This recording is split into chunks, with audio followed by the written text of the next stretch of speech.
right, everybody. I am Andrew Badell. That is Drew Springsteen. That is Jordan. We are alive, LIVE, on Final Bell Media for No Dirt, Just Dialogue, Episode 1. Hope you guys and girls are excited to have us back. We know we're excited to be here quickly so we can avoid this question at all costs, okay? Here we go. I decided to leave Wrestle Purist. I wish them the best. I wanted to do a show with my friends. I'm doing a show with my friends. I didn't want to charge anybody for anything because I don't believe in that. We're doing this for free. No matter how big this show gets, I don't care if it's on ESPN. I don't care if it's on Fightful. I don't care if it's on whatever. We will never charge people to watch us talk about professional wrestling and sports entertainment because at the end of the day, you guys pay enough to see content. So, Jordan Juice, been a long week. Been a good week. Yes, it has. Got some news and notes to talk about. I'm excited to do this.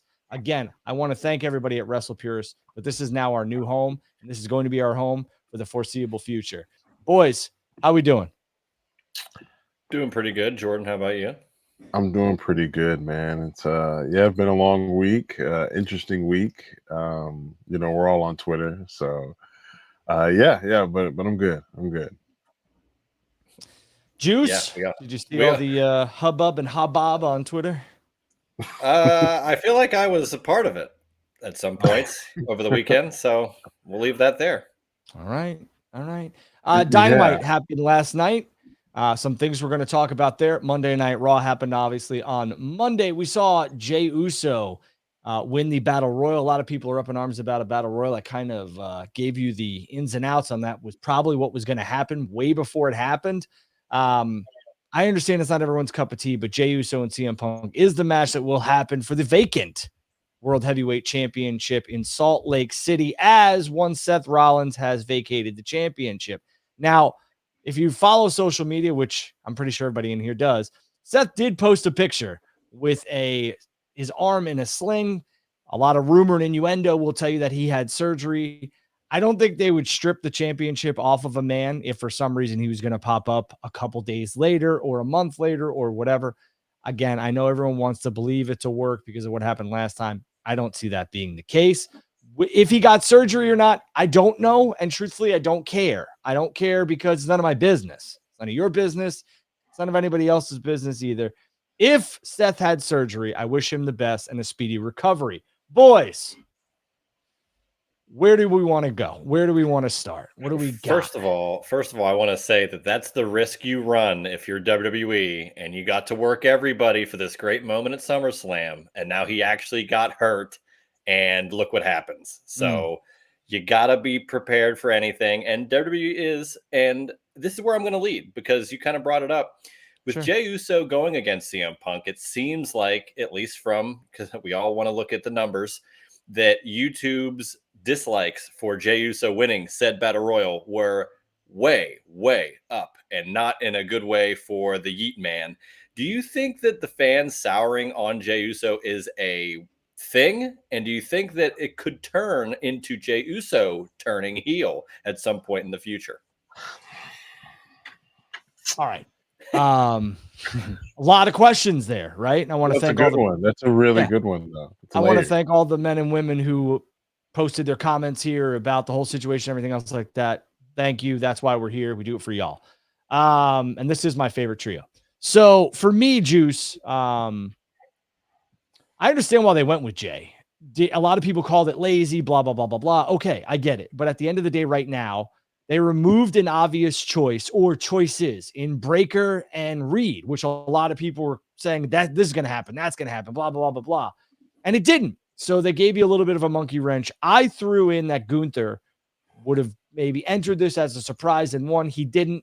I'll get to Gunther in a second. I have some news on him that you're going to want to hear. It's not dirt either because we don't do dirt, just dialogue. The CM Punk Jey Uso thing, I get it. They're intertwined and intermingling the storyline with the bloodline. I get it. I also truly believe that Jey Uso is going to win the World Heavyweight Championship at Saturday night's main event. Is it my number one choice? No. For him to win this Battle Royal and take on Punk. I don't believe Punk's getting a run. If he does, great, shock value, here for it.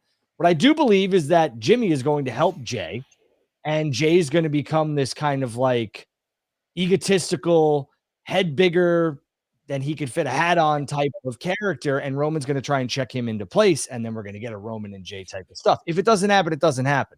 But I can tell you, for all the people that sat back and were coming after me and all this other stuff, that's my prediction. That was my fantasy booking. Whether it happens or not, I don't care. I'm going to watch, and I'm not going to come on here and be like, this is the stupidest shit I've ever seen, because that's not me. It's professional wrestling. But I will tell you, for all of you knuckleheads that think that the board and the executives and the people that own a piece of this company or majority of it are not in love with the bloodline, you are crazy. Ari Emanuel's favorite thing that the WWE has done, he said, ever, has been the bloodline, who has been a focal point of this television show ever since Clash in Paris when Roman came back. They accelerated this months ahead, in my opinion, because of the quote unquote negative reception to WrestlePalooza. If there's smoke, there's fire. And I can tell you that there's a lot of fire with the board and the executives wanting the bloodline to be a focal point of WWE storylines on Monday Night Raw. Go ahead, Juice. Go ahead, Jordan. Go ahead. Well, I was going to say, people, because you started off an opening with people souring on Jey Uso, and I think there's a reason. Not the kids. Not the kids. Not the kids. But there's a reason for people souring on Jey Uso, and that is because he was never introduced as a top-level guy. And so because he wasn't introduced as a top-level guy, people will never really see him as a top-level guy. That's why like things like Kofi Mania happen. There's mania is attached to it, like, oh my God, it's a spectacle. This wasn't supposed to happen. So when Jey Uso had his run, that wasn't supposed to happen. So now here we are again. And I think fans are sour on it because, oh no, we already gave him, his good boy run, title run. And I think that is what reason why people are sour on it. And I don't think people see the other side of it. Like you said, Andrew, the kids love it. He sells merch.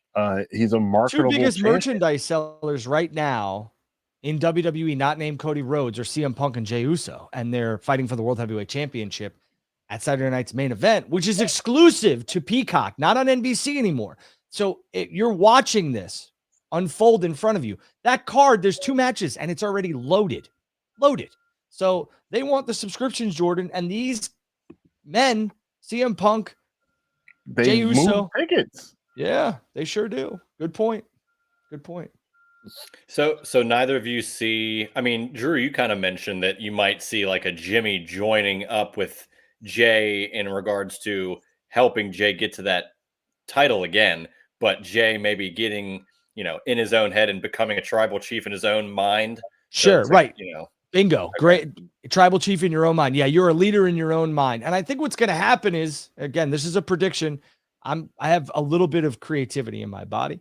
I think that Jimmy is going to help Jay, and Jay's going to be like, yeah, all right, well, like, this is my championship. And Jimmy's going to be like, yeah, man, we did it. And Jay's going to say, what's this we shit? What are you talking about? What's this we stuff? This is me, dog. And he's going to be like, I helped you. And he's going to say, I don't care. And you're going to get that type of stuff. And then it's going to be Roman who comes back and checks him into place because Jay is going to, quote unquote, act like the tribal chief. And he's not. And that's how you get your WrestleMania match. I believe Roman wins the Rumble. If we don't get it, we don't get it. That's why I watch this stuff, because hopefully I'm entertained. If I'm not entertained, guess what? I ain't watching. Yeah, just change the channel. Are you going to change the channel when Brock wins the Rumble, like one of our co-hosts has said? Hey, he's in a spot where he's not going to get booed. That's true. And, I can't deny that. There's nothing else that moves more tickets than Brock in that championship. Yeah, I understand where Jordan's coming from. With Seth out, I think there's a lot more possibilities for anybody to win, because now it's like another guy Seth coming back to face Brock is another spectacle at that, because Seth is on a face turn. Remember, though, we had a Jordan Fatu kind of like quote unquote injury angle, right? It's because he got teeth knocked out, whatever the case may be. There's somebody going to be behind. That's what I said, didn't I? No, you said Jordan. Oh, sorry. Jacob Fatu got his teeth knocked out. Okay. So there's going to be somebody who's going to be the mystery attacker behind that. And it's going to be a main event player. Okay. You could look at Randy Orton. You could look at maybe a returning Gunther. You could look at numerous people. I don't think it's going to be just so cut and dry that it was a member of the MFT. I don't see that being it. I think this is a bigger play because Jacob Fatu was removed from a potential World Heavyweight Championship title match or undisputed WWE Championship title match. So there's a little bit more here to that. So we'll have to wait and see who Fatu's attacker is. I believe it's either Orton or returning Gunther. I think Gunther's headed to SmackDown. And I think he's going to have a big run. And that's why I mentioned, when you brought up Brock Lesnar, I think we're almost all but certain to see a collision course between Gunther and Lesnar at WrestleMania. How we get there, I don't know. That's why I don't think Brock's going to win the Rumble. But I to your point, Jordan, Brock winning the Rumble is a safe bet because you're right. The crowd's not going to turn on him at all. At all. It's a safe bet. Crowd's not going to turn. It's a spectacle. And it also accomplishes what they already have, which is when you're a main event champion, you're kind of a part-timer anyways. They kind of they like their champions to be more part-timers now. And so I can just see them slapping that title on him for a month or two, a couple of months even. And it just makes so much sense because also he's back in the game as well. I want to say he's the DLC character. All of these are just signs to me that given the outside circumstances, and we know what those are, there's no need to dig those up again. All signs to me that like Brock Lesnar's A-okay in that company, and he's never without a title for very long. Sure. Yeah, and I think let's say Brock doesn't win, you could set up the Mania match by having Gunther eliminate Brock. Like there's a lot of things they can do, and the Seth injury is not a good idea. It's not a good thing to happen, but it can lead to more opportunities, more avenues that they can travel down that they might not have given a chance to because clearly they were going to do this vision thing for as long as they could. Right. They also, if they really want to turn people on their heads, truthfully, with this Jacob Fatu stuff, I mean, you could have Cody Rhodes be the attacker and turn Cody heel. And there's multiple ways you could go with that. I'm just throwing everything out there. I'm not going to sit here and tell you that they're going to turn. Cody will ever show up.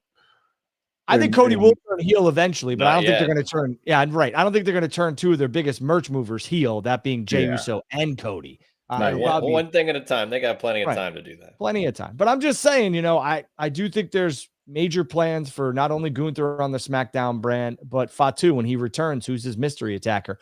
Orton would be pretty cool because then you could, if we're not going with Punk and Cody at WrestleMania, you can have Cody and Randy at WrestleMania. So we'll have to wait and see. I will tell you guys this and girls this, the original plans for WrestleMania, which they're starting to come out now, but I've been talking about it for a couple of weeks. Again, plans always change, injuries, whatever, but there was talks about that Roman and Seth were going to have a singles match at WrestleMania. So there you go. So we'll have to depending on when Seth heals from that, which we don't know really anything. And again, because they already pulled the work angle, now they'll just keep this real thing quiet and then bring him back whenever they need to. So and Seth could be ready by WrestleMania. I don't know. I don't know. If he pulls a John Cena, he could be back at the Rumble. Yeah, eliminates Brock. Absolutely. Guys and girls, if you're following the NBA, it's an absolute disaster right now. It seems like people are getting arrested left and right. So I don't know what's going on. This is not the way you'd want to start a season that had so much promise with the NBC nostalgia, a good Knicks game last night. It's not good. Well, I mean, I know we talk wrestling here, but I mean, we have dialogue as well. Sure. I think it's kind of weird because, one of the big adverts for the NBA and sports as of late has been gambling. Yeah. So it's kind of weird. I want to say in DraftKings on one of the logos on the jerseys for one of the teams. It's just weird. It's one of the they're all in bed with different sports, and you wonder why this stuff happens. They were talking about it on First Take today on ESPN, and as they were talking, they eliminated the bottom third graphic that had ESPN bet promoted. They cut it all out. It's funny how like my buddies were like, you could bet on wrestling. I was like, where? And I was like, how is this even like remotely? Isn't it my bookie?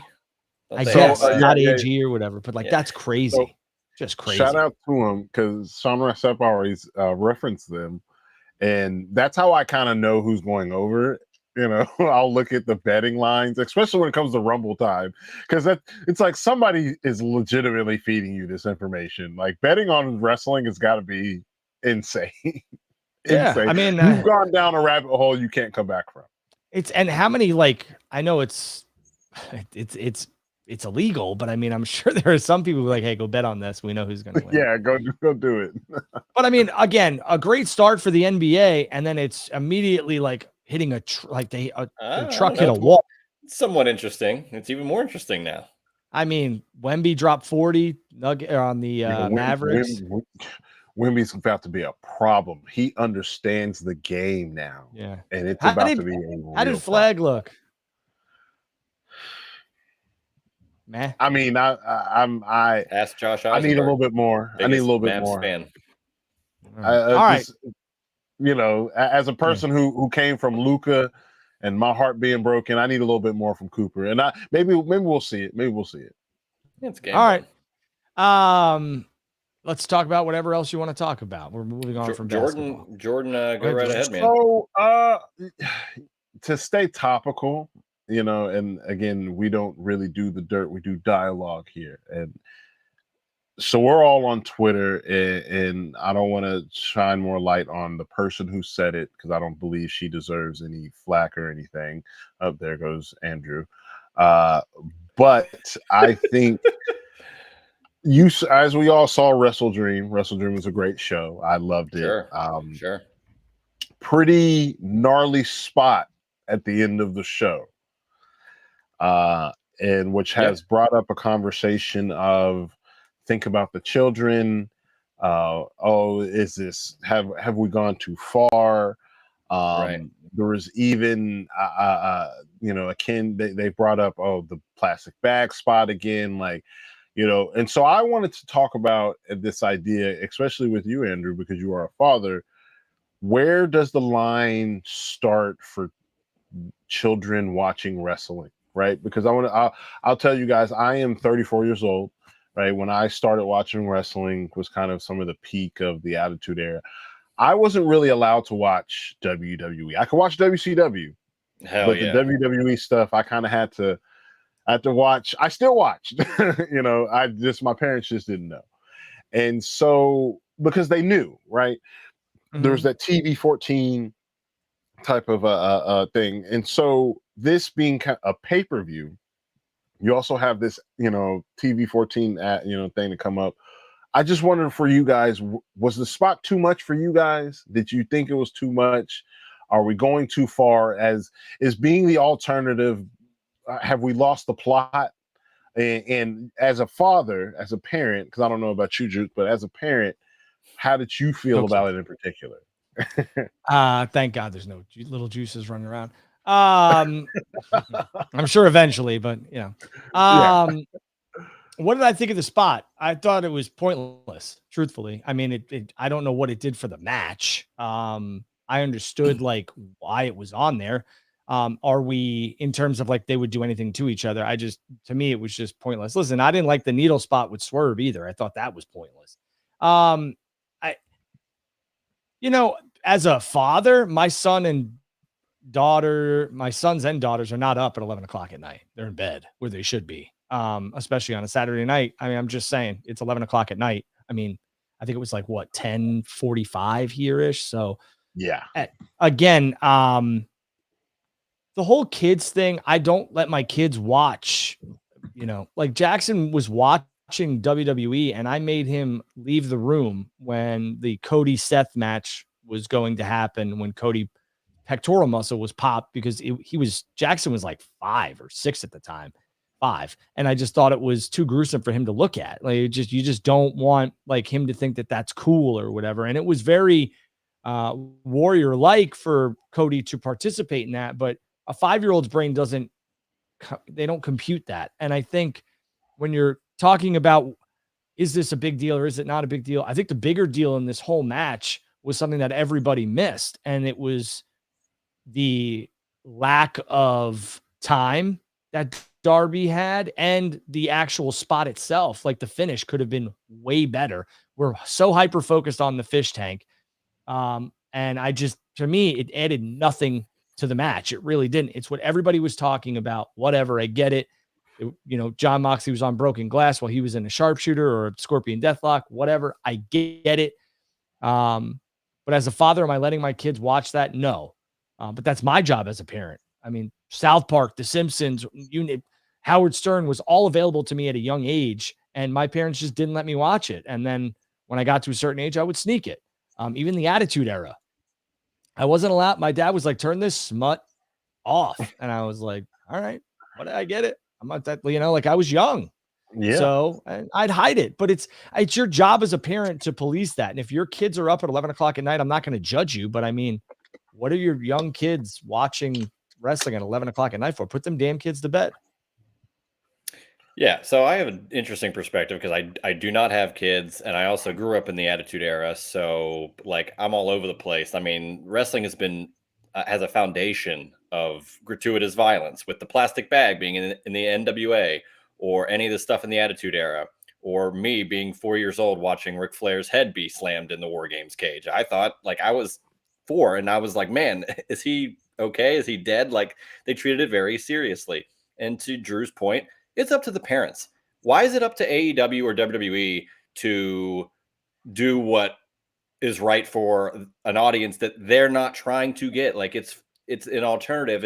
It's for a different demo. It's also TV 14, Juice. It's not TV PG. Yeah, it's TV 14. It's a different demo, and we all know Tony Khan loves paying homage to any and all things that have come before in pro wrestling. The plastic bag.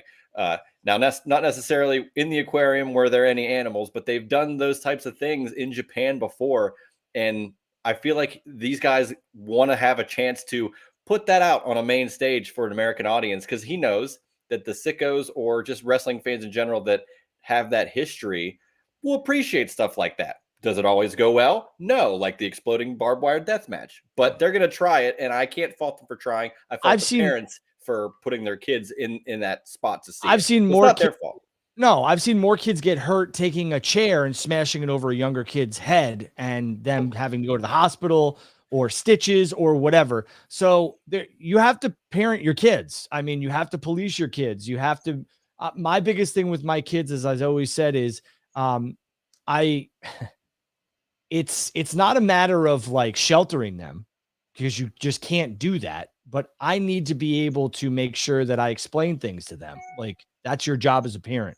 You could shelter all you want, but when you can't explain things to them and make sense of it and parent, then it's going to be a problem. If you just allow that to be the dialogue in your house where, okay, so if Jackson had seen this, I would have said, Jackson, you can't put people's head in a fish tank. You shouldn't try and drown your friends. Not a good idea, because they can get really hurt. Jackson plays Fortnite. He knows the difference. Like, this is not real life. He's not allowed to talk to anybody. He's got a parent restriction on it. It's only like, me, or if my buddies are on or something and I trust them, because I don't know the creep, 100 miles away who wants to talk to my kid or curse or whatever. You got to be a parent. And I'm sorry, but you know what wrestling is? It's very violent. It always has been. I'm not making an excuse for the spot. I thought it was stupid. But again, but it's not AEW's. It's not AEW's job to cater to the one parent that's like, well, my kids. Okay, then why'd you have it on? That's your fault. So you bring up a good point, though. When it's the job to cater to, because this spot is one of those that caters to a very specific, very type niche of wrestling fan. Like myself, I am not a fan of the gratuitous violence. My friends, they showed me a John Moxley match where he took like a saw blade. It was one of those backyard CZW. I'm not it a was big fan of CZW. It was a worked blade, by the way, but neither here nor there. But it's still disgusting. I've seen sick Nick Mondo take a weed whacker to the chest. Things are out there, man. With that being said, that is catered to a very. Do you think that helps or harms when you're doing something so niche on such a stage so big? I think AEW as a whole likes the talking points that they're being discussed, whether it's good or bad, because no publicity or any publicity is good publicity in some circles. We're talking about it. People are talking about. They talked about the needle spot. They talked about the bag, the drowning. If people are going to talk about it, I think at the end of the day, they'd like that more than ignoring it. But there also comes a certain backlash that they have to navigate. And I'm sure that they'll find that balance as they continue to go. It's only been 6 years for AEW. So there's plenty of time to kind of find your proper niche for your audience. I am not a fan of the over gratuitous violence, death match type of stuff. It just, for me, it doesn't make me want to watch it. I liked AEW's version when I saw of the death match. Besides the ending was terrible. But again, and that's what people remember, unfortunately. But I thought it was I watched the Cactus Jack Terry Funk stuff, and I thought it was crazy, but it's just not my bag. And I'm an ECW kid. Like, I loved ECW as a kid, and they were violent, but I mean, they were not CZW light bulbs and all this other stuff. And then WWE started doing thumbtacks. And one of my favorite matches of all time is Triple H and Cactus Jack at the Garden at the Rumble. So, I mean, that was violent, but it was a certain violence that didn't cross a certain line, in my opinion. There's no, it's necessary violence. Drew. Sure, it's necessary. Right. It's not. It's not superhero. Well, it's not gratuitous violence. Just to be gratuitous. Some of the stuff's like, do we need to do the needle? No, probably not. You probably could have done a crazier spot that's a little more safe and get the point across. And here's the thing, too, right?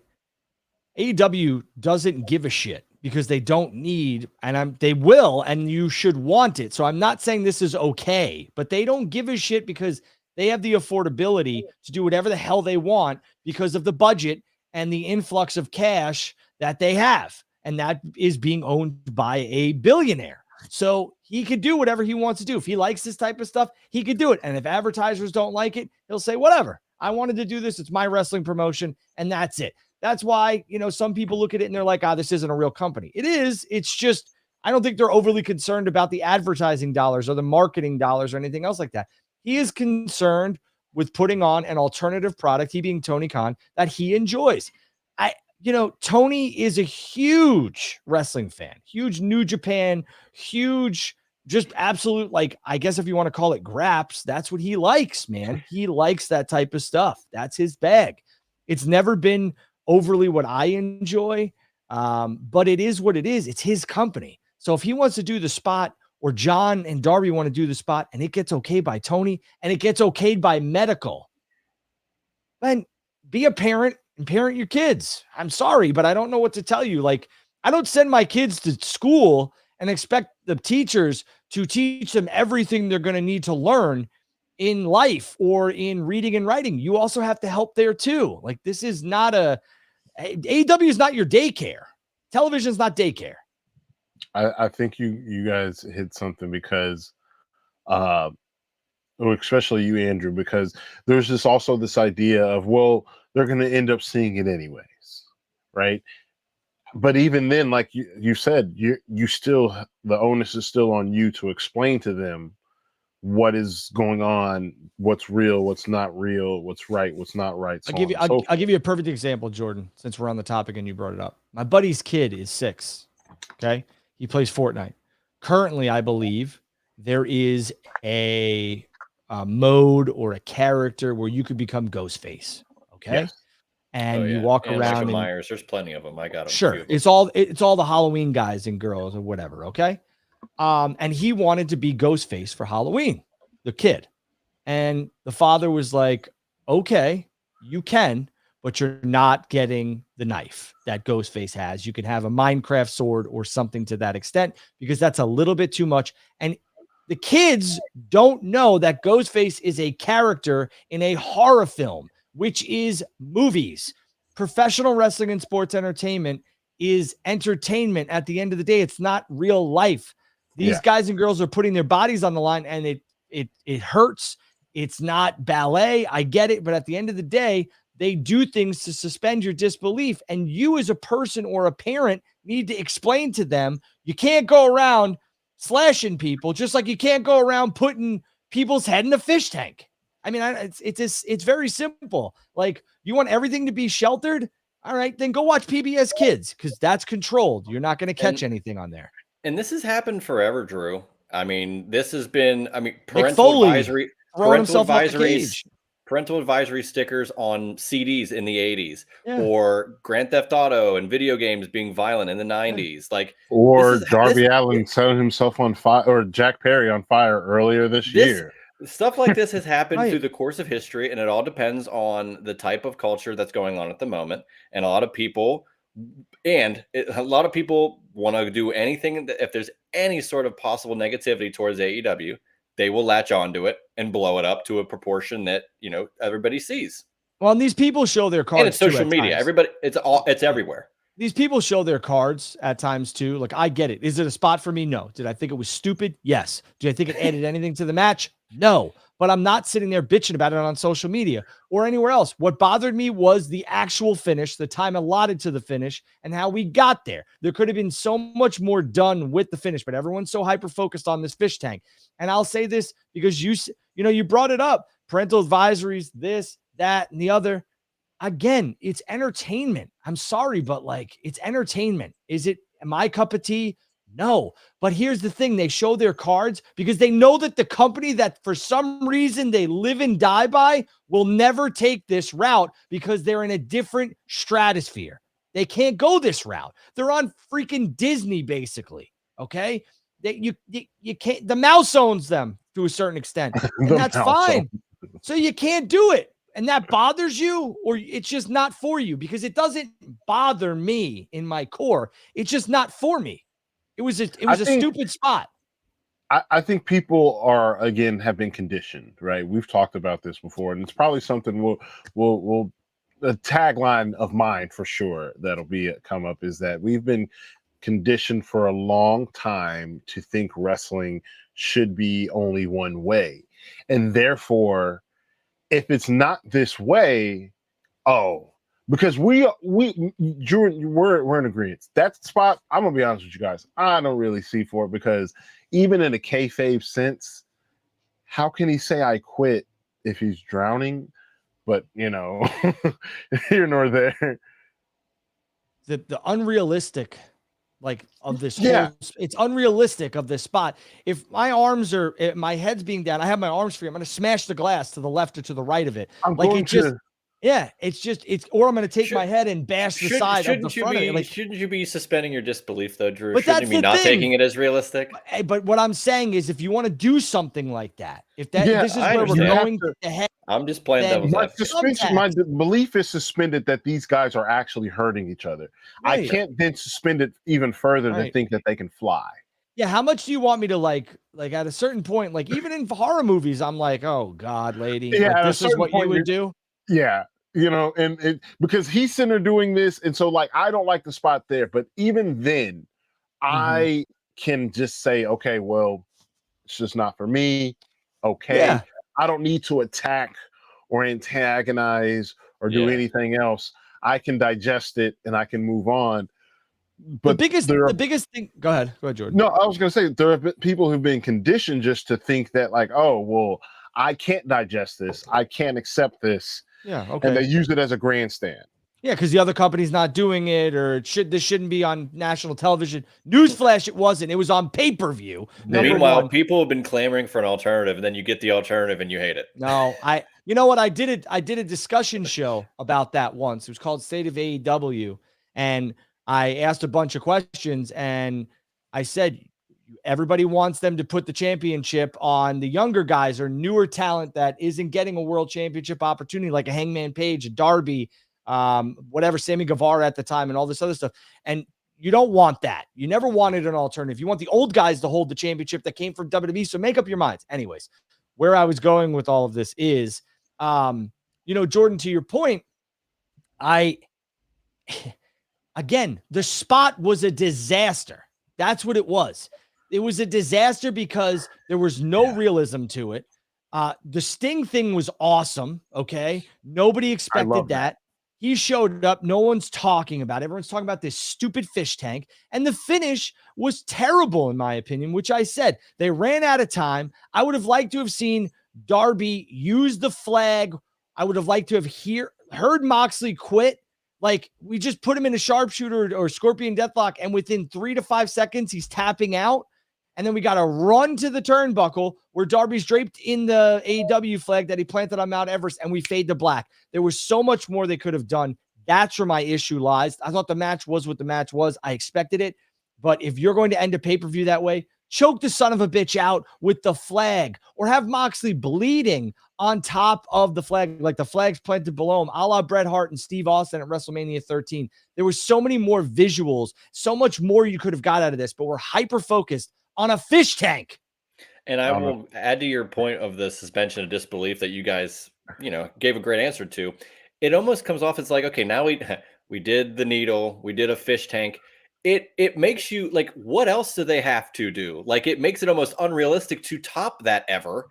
And then there's no other place to go than something that you don't like. So I saw people asking for him to run him over with a car or shoot him with a gun. I was like, are we for real? Darby got run over. I'm one of the biggest AEW defenders. I love this company. It's invigorated me. I love they've been kind to me, so on and so forth. So even now, though, with this, I'm like you said, okay, how much further can we go? What is Darby going to stab him next? Are we going to see a look at this question, Jordan. I don't think this statement. I don't think the story is over. Might get one more at Full Gear. No, I'm good. I think we kind of ties into one of my points. Like, are these feuds going too long? We thought the pay-per-view was a blow-off, and we're getting those two again, probably, and Briscoe Fletcher again. And listen, I understand Darby's promo is very much leaving that door open. I get it, but I am good with a Jon Moxley Darby match unless it is some sort of wild stipulation that I fear for both men. Truthfully, which we already did. Coffin and I quit. What else can you do? There's no more room to get exploding crazier. Barbed wire steel. Let's run that back. It would have to be a landmine. Like, they would have to literally. They would have to create a match, a landmine death match, something like that. They would have to create a new stipulation for me to be even halfway interested, because even then, I think we've seen every outcome between these two that we could possibly see. Well, I'll wait on what Tony decides, and we'll put it out there, and that'll be it. And if it's something I'm interested in, then I'll be interested in it, because Jordan and Juice, I'll be honest with you, because I always am. The first time this match was announced, I was like, what are we doing? And then they sold the whole pay-per-view on them. So kudos to them. Maybe they'll have to go. We're definitely not getting a Hell in a Cell. We're definitely not getting a Hell in a Cell. No. That's intellectual property of the WWE. Is Buried Alive? No, they did something like that once. It was like what they call it. Wasn't it a coffin match? But they like lower. Oh, it was a last rites match, but that's also right. Something like TNA. that. Something like that. What was that match from way back when? I think Dusty was in it. They were fighting on the back of a moving trailer. Oh no, Dustin was in it. Yeah, that was the Dustin, King of the Road match. You do not want to go down that road. I'm gonna pass on any of these like off the wall bullshit stuff that doesn't involve Chamber of Horrors. Let's do that.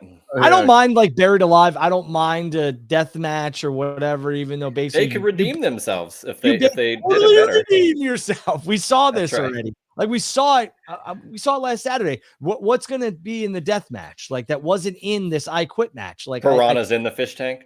Okay, well, considering the commission that they were under, I could see them wanting to run it back so they can get a little color, as they call it.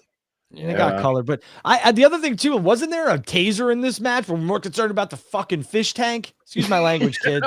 The drowning. That's what's crazy. It's the drowning in the bag. The plastic bag and the drowning seem to tick off more people than needles. Tasers, tasers. Yeah. It's wrestling. Like, I don't know. My kid, It's pretty you know, crazy. my kid was 5. He was jumping off the couch one time. He was trying to do like a frog splash. I don't know what he was doing. And I said, hey, Jackson, I said, look, that stuff you see on television hurts. Don't mess around. You're going to break an arm or a leg, or you're going to hurt your sister or your brother. Yeah, I got hurt by overselling when I was little. I fell into a couch and I had a neck brace on for a little bit. It looked like Tony Khan. So Yeah, I so I used mean, to, gotta be a have parent. family reunions. We used to see the tables, and as kids, Yeah. we're like, oh, those are the actual tables. So we would I mean, try to slam ourselves in it, something like that, and yeah. like, no, this ain't real. Yeah. No, go fall on concrete and let me know how that feels, because that's what it feels like Exactly. to fall in a wrestling ring. All right, what else we got, boys? Enough of this fish tank. All right. Yeah, Let's go ahead, transition to another point of contention with Wrestle Dream, and that was the beginning of the show. Something I really enjoyed, because this is something AEW has done for their TV. Well, they'll bleed one show into another show, but this time it was bleeding the final 5 minutes of the pre-show match between Jet Speed and FTR into the pay-per-view, where you sign in to buy the pay-per-view. You're seeing the pyro go off, but there's 4 guys in the ring actively having a match. I felt it was innovative, because they've never done it on pay-per-view before. And if you're going to try it, and that's it. The people somewhat seem to dislike that and think that it's an incompetent thing and not innovative. So Drew, I ask you, where do you stand on the beginning of Wrestle Dream? All right, so I inquired about this. Again, this is no dirt dialogue, and that's what I do. Like, I'm This not was going to dialogue you had. Yeah, I'm not going to sit back and like go by what the internet says or whatever. I go find out for myself. This was 100% planned from the get-go. This was something that they had discussed they wanted to do. I felt the business was proper. What I didn't like is, I believe that Jet Speed's music should have hit. This is just my small critique, okay? Jet Speed music hit. They get in the ring. They call out FTR. They run their mouth a little bit, whatever. And we're about 60 seconds away from the pay-per-view starting. The announcers say, FTR's on their way to the ring. You show FTR in the back being like, enough of this crap. They get their stuff. They get stoked. They're walking. Fade to black. If you want to catch it, the announcers, if you want to catch it, this match is live on pay-per-view starting now. Then all of a sudden the pyro hits, bang, FTR comes out, and we're live on pay-per-view. I understand what they were trying to do. I just felt it was a little too much, and they missed the mark. But at the end of the day, this was planned. This is how they wanted it. I felt like they wanted the visual of the men exchanging rights and lefts on the fireworks. Fine. It's different. If it doesn't work, it doesn't work. You try it. Who gives a shit? My biggest thing about this is that I had a discussion with Jordan in a space, and somebody was telling me that the whole point of this tailgate brawl was to sell you on the pay-per-view. And I said, what matches are selling you on this pay-per-view on the tailgate brawl? They bled one into it. Fine, great. But at the end of the day, if you really want to sell somebody into the pay-per-view, you should have had Darby and Moxley fighting in the back with, people trying to separate them, and Darby looking at him and say, I'm going to kill you, or have Moxley in the ring cutting a promo, and then they fade to black. You want to see what's going to happen? Tune into pay-per-view, because none of the matches that were on that base brawl or tailgate brawl sold you into that pay-per-view. None. You know what was funny about that tailgate brawl stuff too? I love AEW, but I have to be critical when it's important. But here we don't punch down in our criticism. So I will say I did not like the tailgate brawl because it was separate from the pre-show. You cannot, I was very confused as a viewer, because I understand what they were doing. The tailgate brawl is kind of helping their HBO Max stuff, which is great. Well, they had to have an hour, Jordan, because they only had an hour of collision. So contractually, they were obligated to do this. So then integrate the two. Agreed. Have Renee, because I was very confused. I'm like, wait, because someone was like, hey, yeah, this Mega Man. I was like, whoa. I'm watching, the pre-show. I'm waiting on the pre-show matches. I thought it was the same thing, and it's not. And then secondly, I think, like you said, if you want to sell the pay-per-view, again, I know comparison is a thief of joy, but remember Sunday Night Heat back in the day, and I was just going to say this. those angles would literally. They had Steve Austin and The Rock on Sunday Night Heat. I mean, think about that. It would bleed into the pay-per-view that was going on, and it was for me. So I'll tell you, I can never really, my parents wouldn't buy pay-per-view. So Sunday Night Heat was the pay-per-view for me because, I was watching it and then I could not wait for Monday to see everything that I missed. But I watched it for the set reveal, Jordan, and I watched it for all this other stuff to see what was man, my dad said no. But man, they're really selling me on this. I'm gonna try one more time, maybe.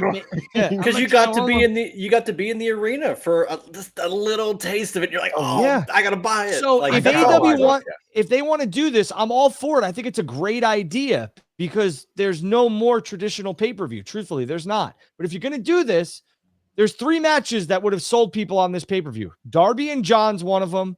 The World Heavyweight Championship between Joe and your champion Hanger. And I would have even put like the women's championship match or even Monet, whatever you wanted to do with a mystery opponent, but sell somebody on actually buying the pay-per-view.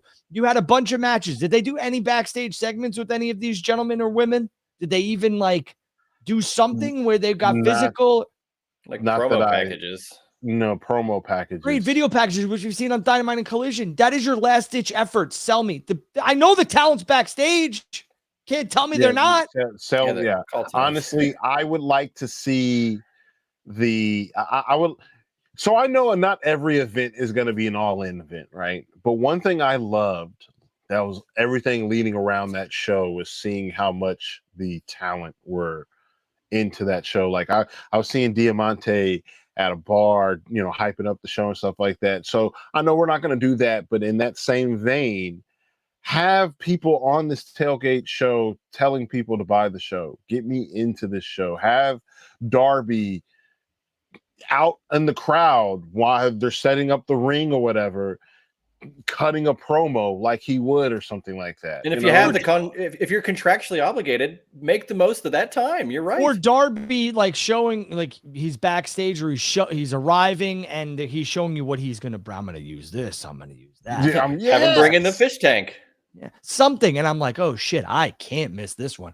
$49.99, sold. Take it. I would do it. Honestly, I think an idea like that, especially what you just said, like him showing that, I think that would have been a cool visual. Yeah, but the whole thing. Well, they're trying to sell you on the pay-per-view, bro. Just because you've heard that said by somebody who's in the industry doesn't mean that you just regurgitate it and it's actually what's happening. That tailgate brawl could have meant a lot more to a pay-per-view, and hopefully going forward, they change the direction. If they want to do Sunday Night Heat, I'm all for it. All for it. That's what I was going to say. Some of the stuff we've been talking about, critiques, but valid, but also talking in a good way. Sure. They've been around for 6 years. They have plenty of time. They have more shows. They got another pay-per-view next month. That they can build on these things. They're trying. That's my biggest takeaway was I cannot fault AEW for attempting this on pay-per-view. They'll fix it. They tried it. Yeah, they're trying to hone in and find their niche that they are the best at. And it's trial and error at the end of the day. They'll fix it. I don't know if Tony's really watching this or not. Tony, if you're watching it, we gave you some good suggestions. Fix it. They did something really cool too, which I think a lot of people did love with the tailgate in the pre-show, and that was reveal the set. Yeah. And because they had a pretty cool set for the first time in a long time. We are not dogging on the idea. The idea is great. We're giving constructive criticism on how you could fix what we think could be a really potential. Because listen, pay-per-view is AEW's bread and butter. It's where they make the most of their money. It's in my opinion, their most valuable asset because nobody's doing it anymore. And so, the numbers show that they do very well there. So that's a tangible asset that you would want. So if you want to capture, maybe 1,000 more buys, 500 more buys. I don't care. Do something that is going to make somebody who is on the fence absolutely jump over the fence and give you their money. Put something on there. It doesn't have to be a match. Segments work. No, segments. One thing I loved, and again, I'm not trying to just compare. I'm not trying to just say make it Sunday Night Heat. But one of the things that I loved about Sunday Night Heat was getting those live promos from talent that was going to be on the show later on.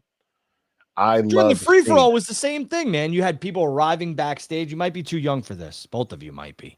But they had They had a free-for-all. It was 30 minutes, 36 minutes on the pay-per-view channel that would basically... They'd have it in the little block in the top in the little left, box on your cable thing. It was, you could only see it sometimes you'd be able to see it full screen, but there were sometimes it was like the little thing and you'd have to watch it on the preview channel. And you'd sit back and they'd show Steve Austin arriving, Brett, Sean. They'd have a quick word with Brett and Sean, or they'd have a quick word with Taker. And you were sitting there as a kid. I was like, I gotta get my dad to let me order this pay-per-view. That's cool. And I didn't know that.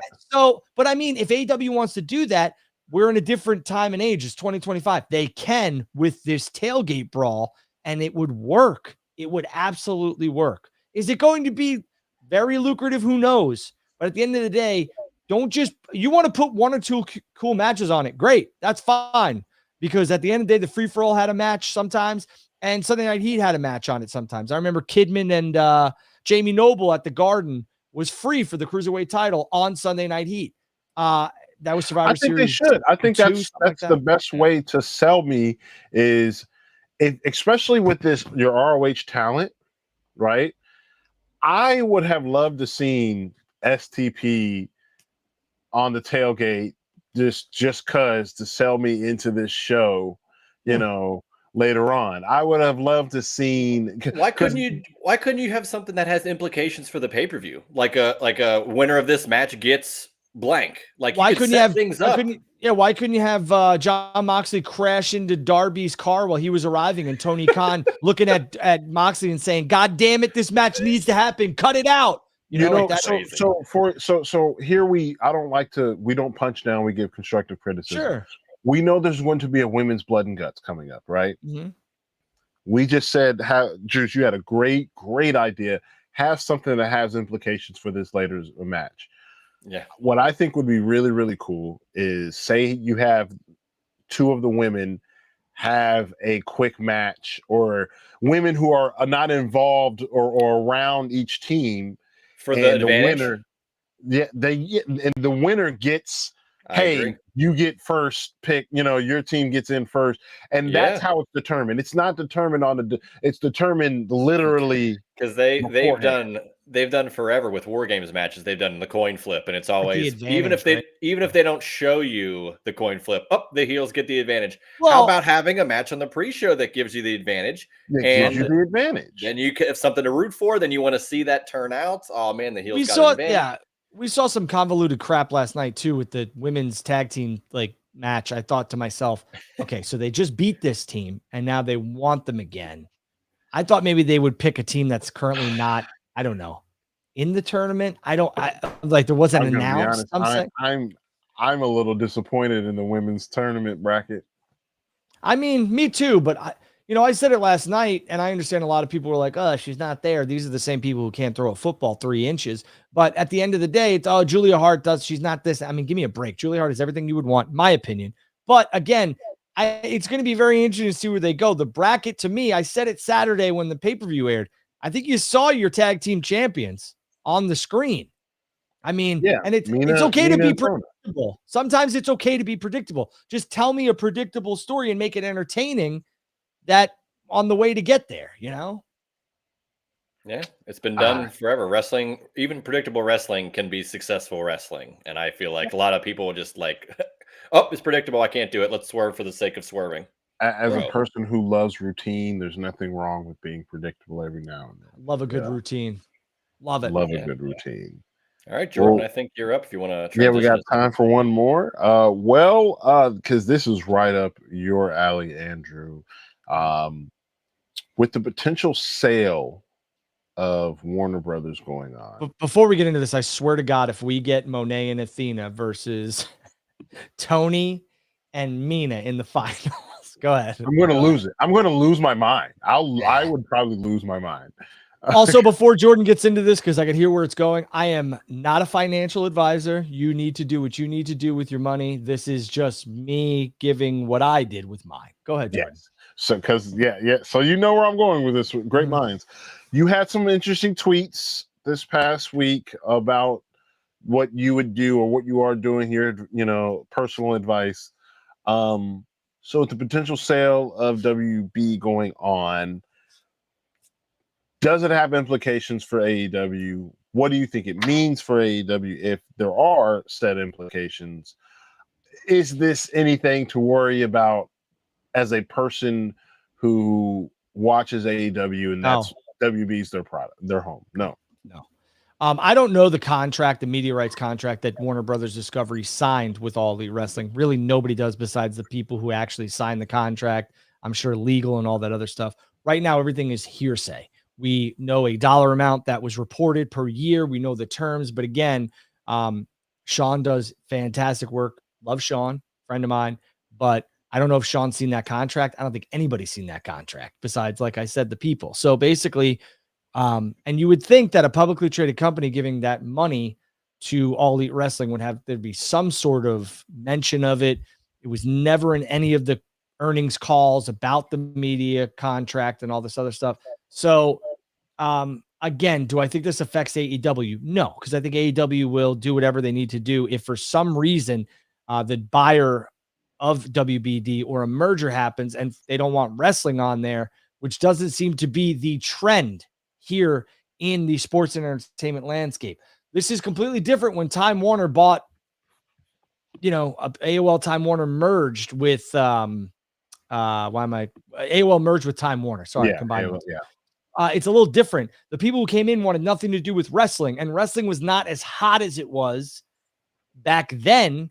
Now it's a different landscape. People are giving WWE billions and giving AEW multi-millions. So different landscape. Will it be a conflict of interest if a person or person's company buys them? Maybe. I don't know. We're going to have to wait and see. But AEW is not going anywhere. The house is not falling apart. They're not closing shop. At the end of the day, there are so many outlets for them to produce and distribute their content on. AEW is here to stay as long as Tony wants them to be around. And I don't see why he wouldn't want it to go as long as he can. I mean, we talked about how he's a dedicated pro wrestling fan first and foremost, and he's living the dream of what we all wish. We all wish that we had a ton of money to create our own company and do what we want to do in fantasy bullshit. I play universe mode all the time. Exactly. He's getting to do that every single week. So, and WBD shares have gone insanely high since this has, they went from, I believe it was 8. Now they're at 21.30. That's a 6-month stretch. And it's going to continue to climb because Zasloff said he believes this is a $25 stock and he has every thing to gain by having this stock get to 25 a share and then finding a potential buyer. Do I think WBD will be sold? Yes, I do. Do I think if you have some money, you should have bought the stock yesterday? Like I said, yes, you should. But at the end of the day, is this going to affect AEW in the long term? I don't believe so. I don't believe so.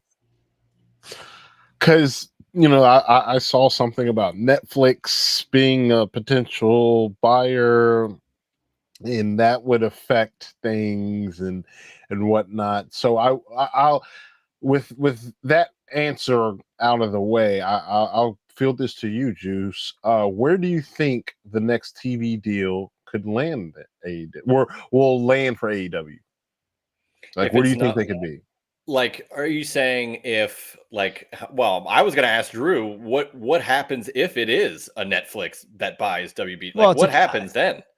I would assume, I don't know the outs in AEW and WBD's media rights contract. If there's, if they don't have an out or if there's no termination clause due to such and such, speculation on that would run rampant. So I can't comment on that. What I can comment on is that I do believe TKO Endeavor has a clause where they don't want competition on the same network or streaming platform. I believe that is in all of their media rights contracts. So with that being said, if you do get a Netflix or a Paramount who will now have UFC, I think things could get iffy.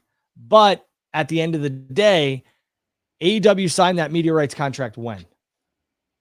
I don't know, Drew. You would know.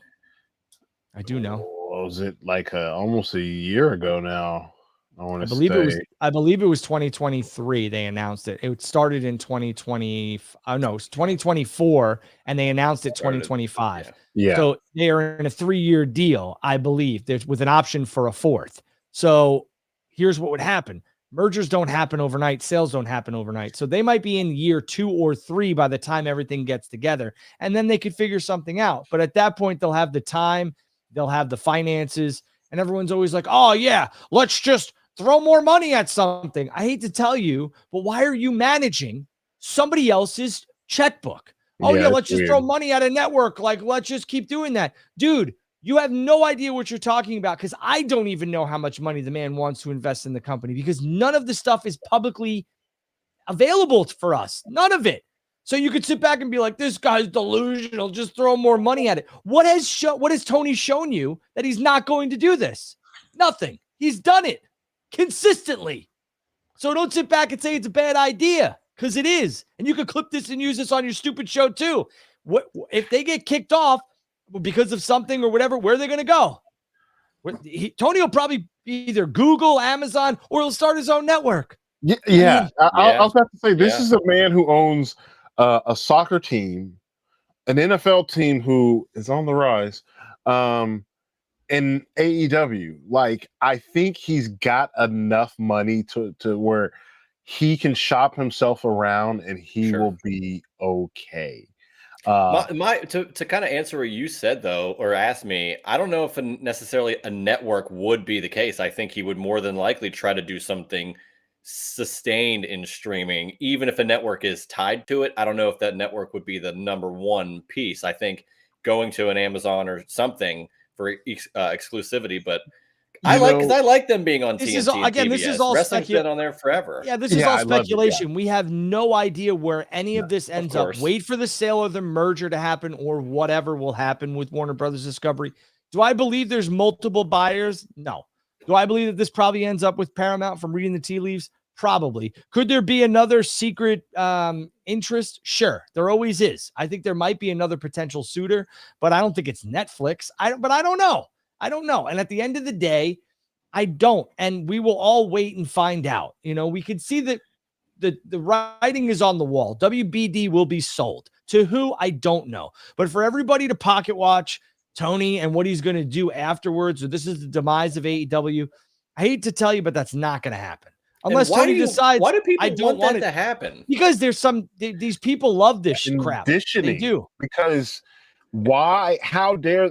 A few things, not just conditioning, but I think a lot of people, and this may take the conversation elsewhere, I think a lot of people don't like Tony Khan personally. Yeah, because they wish they could be Tony.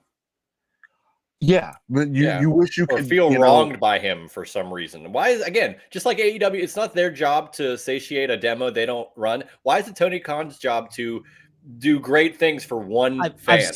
I've said this a million times. If Tony Khan was 6'4", 300 pounds, and a former world heavyweight champion 15 times over, they wouldn't say shit to him, because Tony Khan is a fan just like everybody else was and is, who has a lot of money, whose family is very, very wealthy, and he articulates himself differently and talks like a fan. People think he's a moron, and he's not. Tony does stuff because he wants to do it. Tony's a friend of mine. Yes. Are we best friends? No. Do I talk to Tony every day? No. But I will tell you that just like I don't come after Triple H, I don't come after Tony, just like I don't come after Nick Khan, just like I don't come after Ari Emanuel or Mark Shapiro or anybody else you guys want to mention, because none of you have the balls to do this to their face. Stop hating somebody you don't know. Yeah, that's a weird one, because Tony Khan he's the nicest guy. He's what you would want. Like when when we go to sports, they always say, "Oh man, so and so should be an owner." You know, players need to have more ownership. You know, you want to see more retired players be coaches, so on and so forth.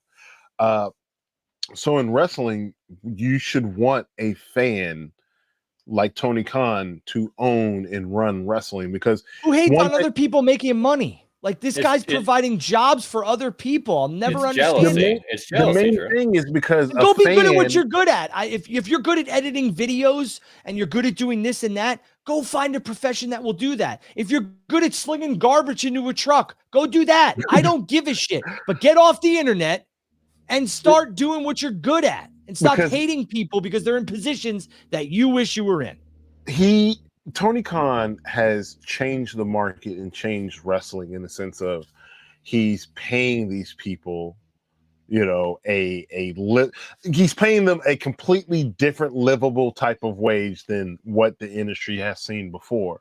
And that's kind of always what you've wanted, as a fan. You kind of want to come in and you want to treat these, we've all seen and heard the horror stories and seen of old retired wrestlers going up down on hard times, whether it be health or financial. Tony Khan has done what we've all wanted to do: take our action figures and say, man, I want to put you in your own, I'm going to make you champion and I'm going to treat you right. And he's done that. And so I think Drew, I think you hit it. I think it's a little bit of envy and jealousy. Like, they're mad that he's able to do what they can't. Listen, some of the creative is rotten. It's not good, but it is sure. And you know what? Some of the stuff that Vince put out, and some of the stuff that Triple H put out, Dixie Carter, Jim Crockett, Dusty Rhodes, you can name them all. Some of them were rotten. It's just rotten. But to sit here and hate somebody consistently is just so weird. The same thing goes for the people who hate Triple H and who hate Nick Khan and all this other stuff. I'll never understand it. I really won't. I will never understand. Misery loves company. So I know why some of you on social media and everything, like I know I could see your circle, and it's sad. It's sad because at the end of the day, everybody should come on here and just have respectful dialogue. And if you disagree with somebody, you disagree. But at the end of the day, like, without this company and without WWE, you have nothing to talk about and make money off of on YouTube or wherever else. So yeah, let them go away. And then what? What are you going to do? What are you going to do? You're going to go back to playing video games and trying to make money off that? No. So yeah, but this sale, I think, like you said, AEW is safe. AEW is as safe as long as Tony wants them to be safe. Because at the end of the day, this is Tony's project. This is Tony's business. And I don't think Tony is going to allow the business to fail, because at the end of the day, like you said, he's a fan. It's like when a fan buys a sports team and everyone's like, Jesus, I don't know if I want this. And then the fan ends up winning a Super Bowl or a championship or whatever because he can relate or she can relate. And at the end of the day, does Tony need to surround himself with some business-minded people? Absolutely. He's got a lot of them. And whether he wants to listen to him or not is up to him. It's completely up to him. He's got a plethora of veterans backstage who could probably help him with creative or whatever else. Maybe he doesn't want to do that anymore. I don't know. But I will say that AEW gave everybody with a microphone and a headset a false sense of reality. And we know exactly what I'm talking about because they hired somebody who was going to be hired there, probably whether or not he was related to anybody else. But that's just what happened. And now everybody thinks that if they get on here and tell Tony he should go left instead of right, that they'll be hired. And the same thing with Triple H. It's not real. If you can't contribute to this space in any way, shape, or form, you're going to go nowhere. Very, very well said. Very, very well said. No. Drew is straight shooting today. Yeah, no, I love it. No, I love the vibe of this. Yeah, we're going to continue this. I like this. This is the energy that I hope that we could bring. Yes, I love this. Because this is the type of dialogue that wrestling fans need to hear. It's the sort of, I don't want to say reality check, because who are we? But this is the sort of things that need to be spread out in the diosphere of wrestling instead of some of this negativity and just don't give up on your dreams. Anybody watching this who wants to have a podcast or a show or anything else like that, don't give up on your dreams. I'm not saying it'll never happen, but there's ways to go about it that can make you valuable to the space. Not only this space, but maybe the professional wrestling and sports entertainment space as a whole. But there's ways to go about it and there's ways not to. And if you can contribute positively, constructively, and even profitably, then you'll probably end up on the other side of this, which so many of you want. I could tell by watching your shit. All right. For me, I've said what this is. This is fun with my friends, and I'm not going to charge anybody for it. And if we end up making a lot of money, great. At the end of the day, you know what I want? When 30, 40 years from now, God willing, if I'm still here and if I'm not, my kids can go back and they can watch this and they can look at Dad. That's all this is. That's all this is for me.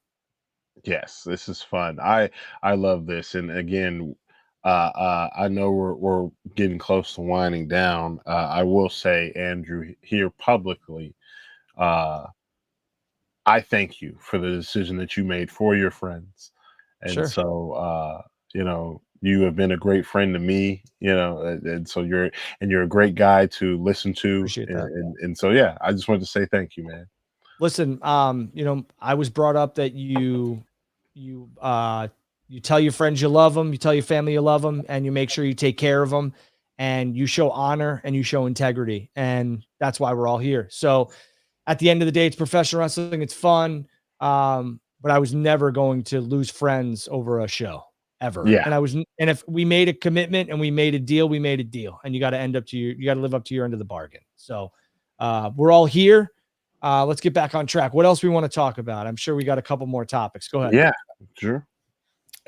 So I got one more here for you. It was recently announced that the Money in the Bank PLE will be now pushed back a week in September now, the first week of September, last Sunday before the NFL kicks up again. So Labor Day weekend, always a great time to have a PLE on a Sunday. My question is to you, Drew, and I know you've kind of speculated could be WrestlePalooza. What PLE do you suspect could take the place of the June, July market? Assuming that there is one. We know the Saturday night's main event's a thing, and sure, WrestlePalooza did so terrible. Well, and so WrestlePalooza, if you listen to the earnings calls and everything else like that, which you should, and everywhere Mark Shapiro and Ari Emanuel and Nick Khan show up, you should digest it. That's how you get better in this space, so you're not talking out of your ass and you could talk out of your mouth, because that's where you should talk from. Again, they said that WrestlePalooza was going to be something that they're going to try and continue to sell and bring an annual event back to. So, with that being said, I actually dig the idea of the Money in the Bank being in September, because WWE kind of goes through a little bit of a lull after SummerSlam. We get September, October, and November Survivor Series starts to ramp it up a little bit, but this will be nice to have something to look forward to in September that has major implications throughout the rest of the year here in WWE. And as we get closer to WrestleMania and the Rumble and everything else like that briefcase always seems to rear its head. So for me, I like it. I do believe WrestlePalooza is probably the most logical choice, but it really depends on how they want to market and sell and package that. Because you have SummerSlam here in Minneapolis, and it's a 2-day event, and it's in August. So if you want to have WrestlePalooza in July, maybe 4th of July weekend, but maybe you need to take WrestlePalooza overseas, because I think it would be too much of a good thing here with how much they wanted to build up WrestlePalooza and had some big money matches on it. And you don't want to oversaturate. So if, let's just say, SummerSlam's in Minneapolis, which it is, and you put WrestlePalooza in New York City, maybe. But I mean, you really want to have people travel from all parts of the country in the United States and everywhere else like that to Minneapolis. So WrestlePalooza in July could be effective if you put it overseas. Just me. So this is WrestlePalooza is a staple now, where it seems like they really want to have, I mean, the way that, if you listen to the way that the board members and the presidents talk about it, it's SummerSlam, Rumble, Mania, Palooza, and Money in the Bank. So because that series. Juice, you're a classic WCW guy. You know a lot of good pay-per-views that they could have used. If this is going to be Palooza, what would you have liked to have seen otherwise? Like, to see Clash of the would have been a cool way. What would you have liked to see? I talked about this oddly enough with someone at work today, because I was discussing this same exact thing, and then someone in the chat just put it up as well. I don't know why WWE hasn't leaned into the Cyber Sunday / Taboo Tuesday model in the social media era, where work or shoot, you could put a poll on Twitter and it get legitimate results, and people will be going crazy to try to do it, and then it bleeds into you're set up with whatever you are going to do, with whatever outcome there is. You're ready for it either way, and it could make for a very, very entertaining show. I don't know why they wouldn't do that. I'll agree with you wholeheartedly. I thought, even as I think I was like 16, 17, 18 when Cyber Sunday was first introduced. Maybe I was a little bit older. I just thought it was unique. It was cool. I was like, sweet. I was like, whatever, this is cool.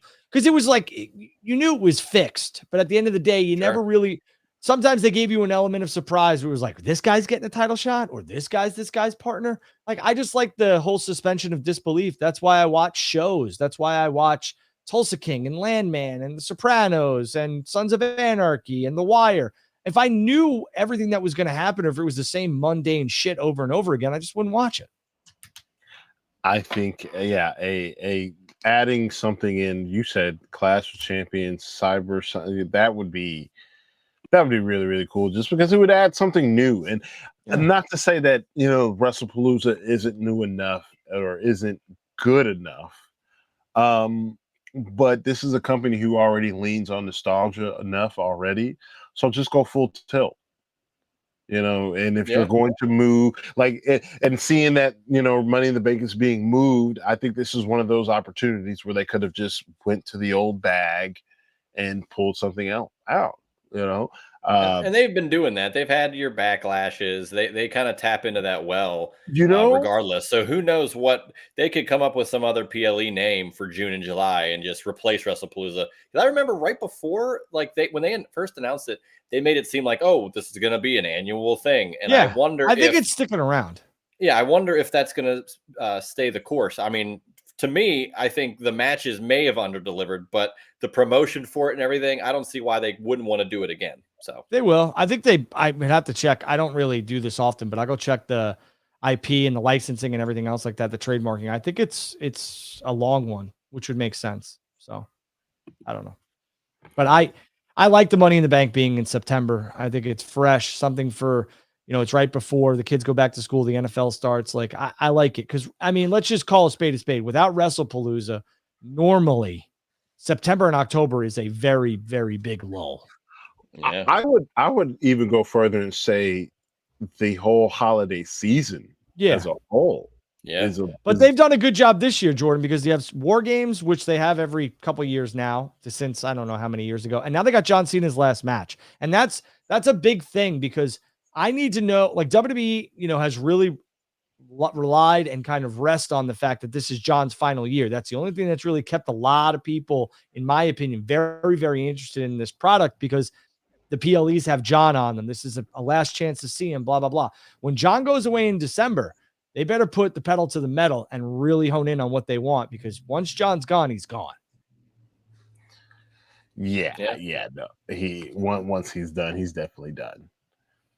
Yeah, I couldn't agree with you more. So, I mean, I'm just very interested to see what we get going forward. I know they kind of announce these PLEs, a couple months ahead of time to sell tickets and what have you. But I honestly think they're kind of waiting toward, wait until Cena and his thing is done, then we can start promoting the next year because this year is basically hinged on Cena's retirement tour. So yeah.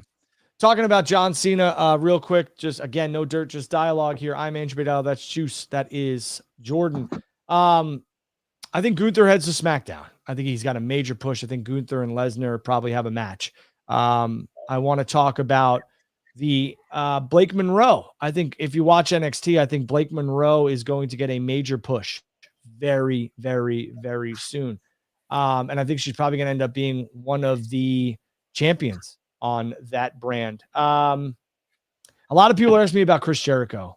So I'll say this real quick on Jericho. I do believe that people I've spoken to in WWE believe that he's coming in. So we'll just leave it at that. Whether it's a good ploy by Chris to get more money, I don't know. But it seems as if WWE is planning Chris Jericho's eventual return. So we'll leave it at that with those three pieces of news. Just keep an eye on Blake Monroe. Gunther, when he does return, I thought it was going to be Raw, but I was quickly told it's going to be SmackDown.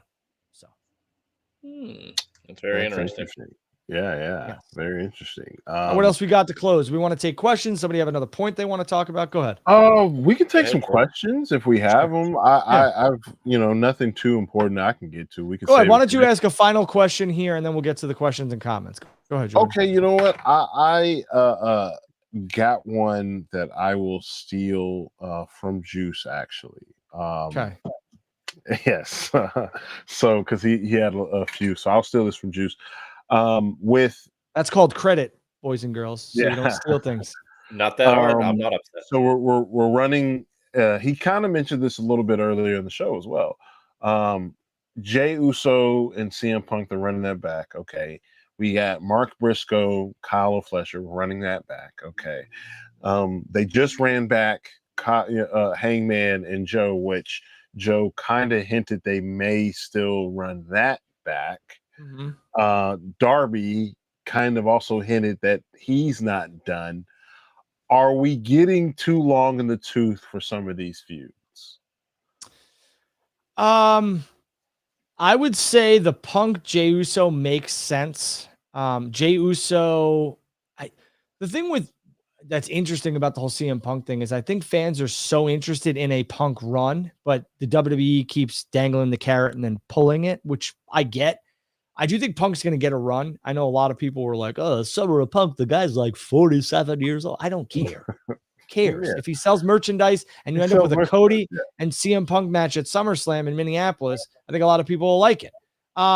Especially if Punk's your champion. I understand where they're going with it. I do think fans are going to almost start just like they did with Cody to really want a Punk run. So you better deliver it to them eventually, because then people will become disinterested in it and kind of just be like, I waited long enough. I don't want it. And you don't want to do that to your audience. Sort of like the Monet stuff. You know, a lot of people are like, all right, is Monet ever going to lose? And when she loses, now is it going to mean something? Because it should. But when she does lose at some point, like, I don't mind that she's got 12 belts. She can have 15, 30, 40, 50. I don't care. She's very hardworking. No doubt about it. But at this point, like, you got to strike while the iron's hot. And I believe with Monet, the iron is hot to drop a championship to somebody who would mean something. Jey Uso, I dig. I get it. Is it my number one choice? No. Kyle Fletcher and Mark Briscoe. If you listen to Kyle Fletcher at the post-show scrum, he wanted nothing to do with a rematch, and he still doesn't. So again, I think we should move away from it. I know what Tony's trying to do, Tony Khan, but I would move away from it. And you know, Joe and Hangman Page makes a lot more sense. Darby and to run it back, Darby and Mox. I said no last month, so unless it's something wild, I'm gonna say no again. But or like a pronounced conclusion, like say this is the last one. Like, you really want to do that in wrestling, though? You don't. I always hate the loser leaves so and so. Well, sure, but they're running Mox back out there to do a match, and you know, good for him. A couple days after that, I quit match. Everybody's been sharing the Goodfellas gif and meme that the Death Riders eventually need to make a made man of Moxley, and I think that only comes with Darby definitively beating Mox, so that they basically say like you can't get the job done, like you got to go, like they force him out. If that's the case, then obviously you're probably going to go with Claudio as your new leader, but I would like Gabe Kidd there. Remember, I'd like just anybody on the top of the card to do on Darby. And I said this on my podcast, Wrestle Collective Podcast. Check us out. Promote. There's no need to promote all you want, brother. Oh, well, yes, I have a podcast, Wrestle Collective, which will be going live in a few hours later today. So check me out again. And I said this last week there that Darby mentioned that I want to be a Death Rider. I wanted to join the Death Riders. The problem is you, John. So I could see them. Mox loses again, right? Because for one, Mox needs some time off, so it's a way to write him off. Two, it's a part of the original MO of the Blackpool Combat Club, which is now the Death Riders. And while you're on this, though, do you think the AEW could afford to have Moxley go away right now with all the injuries and film commitments that these guys and girls have? Yes, because where's MJF? One's going to leave, and another's coming back. Yeah, one's going to leave, another's coming back. I think Swerve will be back sooner than we think. I hope so. I hope Swerve's ready by December. But I mean, I think that's what it is. I think Swerve will be ready by December, and I think that's when ultimately, that they'll cannibalize Mox and they'll crown Darby as the new leader of the Death Riders, and that's the story will be. Reluctant faces being reluctant heels, not necessarily being faces, but more anti-heroes. Okay. You know? I don't hate it. That's what I see. But no, I think Darby versus Pac still needs to happen. I'd like to see that match. And that's why I was going to say I don't think they're running too long with Mox and Darby, because there's still matchups that I still would love to see. You know, hell, I would love to see Marina Shafir versus Darby. There you go. That would be fun. Let's take some questions real Yes. quick here, and then we'll get off the air. We'll spend the last couple minutes taking some questions. Let's get to this one. Watch Dev says, can I hear you guys book one AEW women's tag feud post Full Gear? All right. I will take this one first. If you go look at the bracket, you have Queen Aminata and Hayter versus the Sisters of Sin. I'm going to go with Hayter and Aminata. Willow and Harley versus Monet and Athena. I would like to see Willow and Harley win this and have some sort of like conflict between Monet and Athena, where Athena and Monet aren't getting along, and then Athena is granted a TBS championship match at Full Gear, and Monet has to work 2 matches at Full Gear. I'd like to see it. Whether it happens or not, I don't know. But you're asking post. I think Tony and Mina win the tag team championships. So obviously I have them beating Alex Windsor and Rio, and TJ loses to Bain and Ford. I think your finals could be Monet and Athena versus Tony and Mina. I would really like to see the Sisters of Sin in the finals. I just don't see it. That's just my personal favorite. So I'm going to go Tony and Mina win the tag titles. And I'm going to say post Full Gear, I think what you probably will see, the most logical feud that comes of this, is Queen Aminata and Jamie Hayter against Tony and Mina, and we get some sort of month and a half feud with those 4 women. That's just me. Juice? I mean, I just want to see Mercedes and Athena win the tag titles so that she has another title. And then have them have a conflict as a team, because, they are rivals at the end of the day. And it's that, will they coexist? But it's also, you got how many titles you got to be defending. A lot of things could go wrong. Drew, I love your idea of having Mercedes wrestle twice in a night, one for the tag, one for her TBS. Yeah. That, and yet still people will not give her respect. So give me Mercedes 2 matches in Newark. She kicks off the show against Athena Mercedes for the 2 matches. Mercedes 2 matches. Give me the match with Monet and Athena for the TBS title. Athena wins, and Monet is starting to, like, she would lose a championship, and then the story progresses throughout the night. Then she beats Stat, which I don't want to see, but she's going to beat Stat for the Women's World Championship. I think that's a good way to not only keep Monet strong, but build Athena. I think the opposite. If you're going to do that, I think the double duty is the reason why she doesn't beat Stat. So she wins her and Athena win the tag titles. Yes, but it's because of pulling the double duty as to why she doesn't beat Stat. Because when is the finals of this? At Full Gear? I believe so. If it is, you should open the night with the tag titles, have them win, and then have her lose later on to Stat. That would be crazy. Give me the Bret Hart WrestleMania 10 stuff. Opens with Owen, closes with Yoko. And then that causes the tension, because I can't remember who said this, but the CE Overlords, that's a great name, CE Overlords.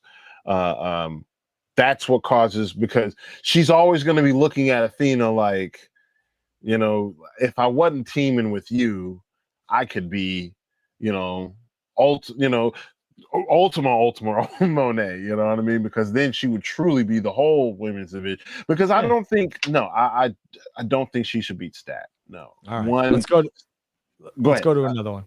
2 early predictions to Stephanie Vacour drops the World Heavyweight Championship to. I say Rhea Ripley. Juice? I could agree with that. Do you think it stretches to WrestleMania? Because that seems to be the obvious match. As long as everybody stays healthy, of course. I think they're somehow going to throw Bayley back in there. Ooh. Yeah, we're kind of not ignoring, but like she's kind of just hidden in these stories that are, at the forefront. She's hidden, and then just kind of writing on the wall. Her contract's up in like 2 years. You kind of want to make that person happy now. So it's a good point. A lot of people don't put that in the equation, but like they do that type of stuff to keep people happy. Keep people happy. 100% accurate. Yeah. When is Marina going to put these world titles in a briefcase? It's a good question. I would like to see that be a thing, and if it is going to be the thing, let put the trios titles back on the Death Watch and do it that way. You know, if we're going to do it that way. Yeah. Juice? I kind of agree with that. I mean, I also think there's a little bit of, exhaustion with running this. We talked about running feuds back. Now we're running the same type of angle back. Titles in briefcases, Money in the Bank moving to September. Everything's in a briefcase. Yeah. What's in the box? We talk about running feuds back. Yeah, well, hold on. The Hurt Syndicate and the Demand. We didn't even mention that one. We're running that back again. Remember the days on pay-per-view where that would be the end all and you just restart feuds for the next show? Long gone. You could have had like 2 months of this and everyone would have been fine. You could have had some singles matches against one from each, thing, and then you flip-flop them and all this other stuff. They had to have those tag titles. They had to have those tag titles. I know. Speaking of which, I believe Copeland and Christian will probably end up showing up sooner rather than later. I think maybe a tag match at Full Gear is on the horizon. I hope. We'll have to wait and see. What do you guys think about that? And then we'll give us some shameless plugs and get the hell out of here. I personally would love to see that because that would make 2 times in my life that I would get to see Cope live. So that would be great. And it would inject some much needed life back into this tag division because the tag division is good, but we need that last final run for Cope and Christian. So I'm here for it. I tend to agree. I mean, I think it's pretty obvious that all these teams are starting to wind down, their careers as we just saw at Bound for Glory. So give me another run. Give me a tag run.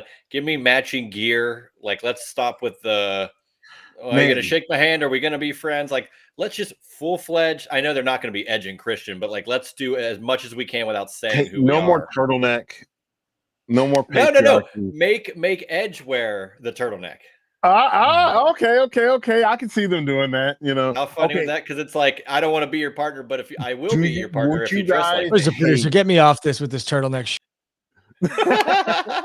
Would you hate the 5-second photography in AEW, or with no? How big of a pop do you think that'd be? I feel like they got to do something like alluding to that, but not just doing it, because I think they both understand that just doing the WWE thing isn't good enough for the AEW fans, and they should do something akin to a 5-second pose. They will, but like something different, like a little twist on it, which I think they absolutely could.